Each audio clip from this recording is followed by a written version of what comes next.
Bonjour, je suis Denis Munoz, je suis sociologue, enseignant-chercheur en ressources humaines et en management et en éthique. Je suis aussi directeur du cabinet de conseil Poil et Graté.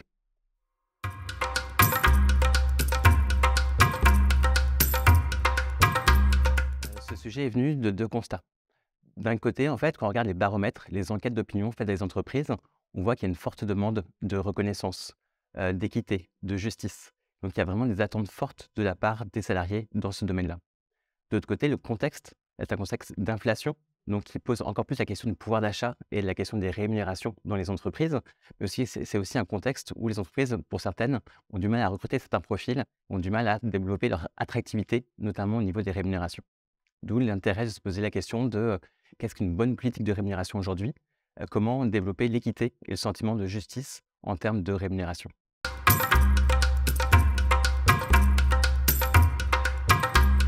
Ce cycle se déroulera en deux axes. Dans le premier axe, en fait, on va s'intéresser à la notion de justice. Quels sont les différents types de justice qui existent dans les organisations? Comment elles sont perçues par les salariés? Et puis, au-delà de la justice, quelles sont les politiques de rémunération qui existent? Quels sont en fait les avantages et les inconvénients de chaque grand type de politique que les entreprises peuvent mettre en œuvre pour rémunérer leurs salariés? Le deuxième axe, c'est plus celui du mérite. C'est un sujet dont on parle beaucoup de méritocratie. Donc on va s'interroger si, l'entreprise est un lieu de méritocratie et si oui, comment est-ce qu'on peut améliorer la notion de mérite, la méritocratie dans les entreprises? Et donc ça va nous amener à se poser la question des bonus et des primes, voir quels sont leurs effets. Est-ce qu'ils ont des effets positifs sur, la motivation, sur l'engagement, sur la productivité, la performance? Mais aussi quels sont éventuellement les effets pervers qu'on peut trouver sur, derrière les primes et les bonus?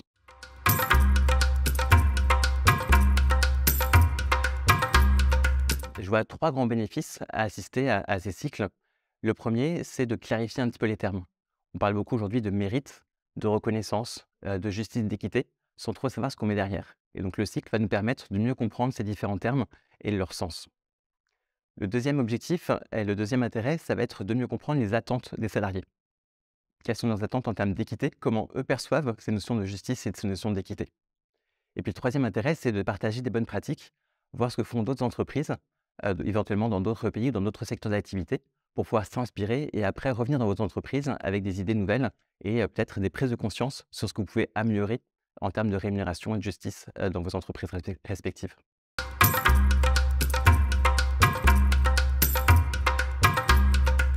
Je vois 2 grands enjeux pour les entreprises aujourd'hui en termes de rémunération et d'équité.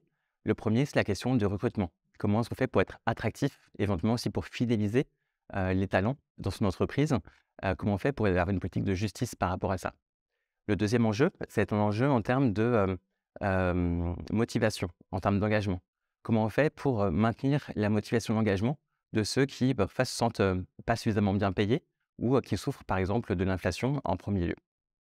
Puis il y a peut-être un troisième point aussi qu'on va pouvoir développer, c'est celle de la cohésion sociale. Comment on fait pour, faire travailler des gens ensemble qui ont des niveaux de rémunération qui sont différents, avec, certains qui touchent des bonus, d'autres non? Comment on fait pour créer une sorte de justice, pour accepter ces différences de rémunération au sein de l'entreprise?